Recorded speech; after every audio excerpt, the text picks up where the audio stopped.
Bonjour à tous, c'est Antoine. Aujourd'hui, on se retrouve sur une nouvelle vidéo où on va discuter des stratégies à dividendes. Le but c'est simple, c'est de savoir est-ce que vous avez un intérêt aujourd'hui à vous lancer dans une stratégie qui se base sur les dividendes. On va être d'accord, ces stratégies on en entend énormément parler en ce moment, je vois que ça partout. Est-ce que c'est pour ça que vous avez un intérêt à mettre en place ce type de stratégie? En tout cas je vais vous donner mon avis, je vais faire en sorte que vous puissiez comprendre les conséquences de la mise en place de ce type de stratégie. Petit rappel, afin que vous puissiez comprendre un petit peu sur quoi reposent les stratégies à dividendes. Alors, finalement, en bourse, vous allez avoir deux moyens de gagner de l'argent. Vous allez avoir dans votre portefeuille des titres qui vont avoir une valeur de marché, c'est-à-dire le cours auquel s'échangent ces titres sur les marchés, qui va soit augmenter, soit baisser avec le temps. S'il augmente, votre capital va augmenter avec le temps. Si cette valeur diminue, votre capital diminue avec le temps. Alors c'est ce qu'on appelle des plus-values latentes ou des moins-values latentes. C'est-à-dire que si demain vous achetez une entreprise à 100 €, que 6 mois après elle en vaut 110, vous aurez une plus-value latente de 10 €. Tant que vous ne vendez pas, vous n'encaissez pas cette plus-value.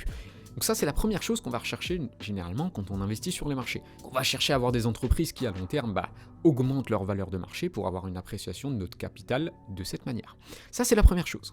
La deuxième chose qui va nous permettre d'augmenter notre capital, c'est la perception des dividendes. C'est finalement votre récompense en tant qu'investisseur pour avoir investi dans des entreprises.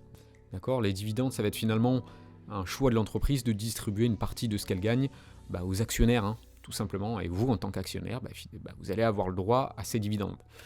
Donc selon la typologie d'entreprise, les dividendes, soit vous allez en avoir, soit vous n'allez pas en avoir du tout. Vous prenez des entreprises de croissance, généralement elles vont plutôt décider de réinvestir l'argent plutôt que le verser aux actionnaires. Alors que si vous prenez les rates, là on a généralement pour vocation de verser un dividende relativement important. Donc dans ces stratégies à dividendes, on va aller chercher généralement des entreprises qui versent un dividende depuis longtemps, on veut une antériorité sur le dividende, on veut aussi un dividende qui s'apprécie avec le temps, c'est extrêmement important. Et le grand avantage finalement des stratégies en dividende, ça va être quoi? Selon les entreprises qui composent votre portefeuille, vous allez pouvoir toucher des dividendes tous les mois, tous les 2 mois, tous les 3 mois, c'est-à-dire avoir un flux régulier de trésorerie finalement qui va arriver sur votre compte. C'est extrêmement motivant de voir un flux de dividendes qui arrive sur notre compte et qui augmente avec le temps. Il faut aussi chercher des entreprises qui se valorise avec le temps, parce que si d'un côté vous touchez 5% de dividendes par an, mais que vous avez 5% de dépréciation du capital parce que les entreprises de votre portefeuille elles se cassent la gueule, finalement ça s'annule et ça sert à rien du tout. Non, l'objectif c'est d'avoir à la fois un dividende qui est là pour nous permettre de toucher des revenus le plus souvent possible, et en plus de ça d'avoir une valorisation des entreprises qui composent notre portefeuille. Ça c'est vraiment le cas idéal et c'est ce qu'on va chercher à faire avec ce type de stratégie. C'est pour ça qu'à titre perso, je n'ai pas mis en place de stratégie à dividendes. Et tu vas me dire, Antoine, tu es complètement débile depuis tout à l'heure, tu nous dis que c'est super bien. Et là, on s'arrête de suite et on va avoir deux cas. On va voir un premier cas, quelqu'un qui aujourd'hui cherche à valoriser un capital, c'est-à-dire quelqu'un qui a déjà plusieurs centaines de milliers d'euros et qui cherche à les investir en bourse. Est-ce que cette personne peut s'orienter sur une stratégie à dividendes? Oui. Est-ce que c'est votre cas? Si vous êtes devant cette vidéo, c'est probablement pas encore le cas. Et pour la plupart des gens, la bourse, ça va être un moyen de se constituer un capital important, c'est-à-dire d'arriver à ces plusieurs centaines de milliers d'euros. Et pour ça, c'est simple. Ça veut dire qu'il va y avoir une phase d'accumulation. Une phase pendant laquelle, finalement, l'objectif, ça va être juste de faire grossir un portefeuille. Donc finalement, que vous choisissiez une stratégie qui s'oriente uniquement sur la croissance ou uniquement sur les dividendes, l'objectif, il est le même. C'est faire grossir un capital. Aujourd'hui, c'est ça votre objectif. C'est pas de retoucher des revenus mensuels. Parce que si vous avez 500 € en bourse, les revenus que vous allez toucher, ils vont servir absolument à rien.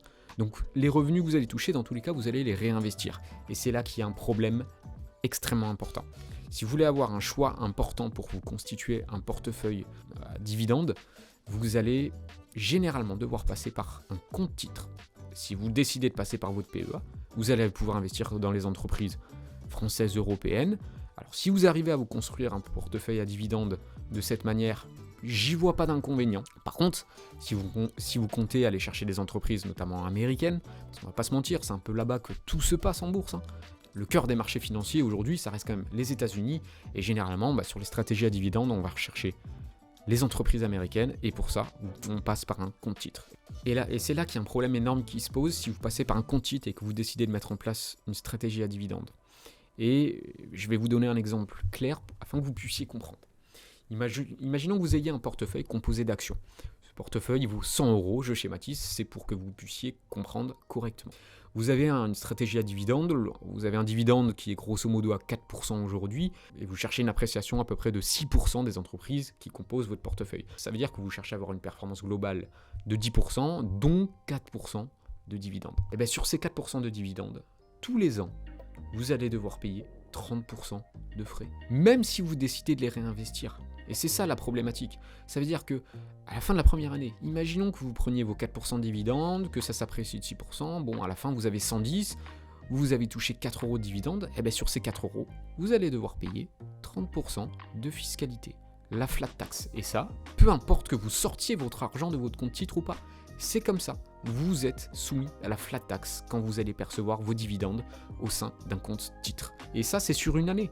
Le problème, c'est que quand vous faites ça sur 15, 20, 30, 35 ans, eh ben ça représente des milliers, des dizaines de milliers, voire des centaines de milliers d'euros perdus en frais, que ce soit de l'impôt, que ce soit des frais qui vont au gestionnaire, on s'en fout. C'est 30% de frais que vous allez payer sur vos dividendes et qui vont vous coûter énormément d'argent à long terme. Donc mon avis là-dessus, c'est qu'en phase d'accumulation, l'objectif, c'est de ne payer aucun frais. Comment on fait pour ne pas payer de frais ? Soit on met en place une stratégie dividende uniquement sur un PEA, on est dans une enveloppe fiscale et de cette manière, on évite la flat tax. Donc là, ça fonctionne. Par contre, vous êtes bloqué entreprise française et européenne. Ou sinon, vous êtes obligé de jeter ce type de stratégie à la poubelle aujourd'hui.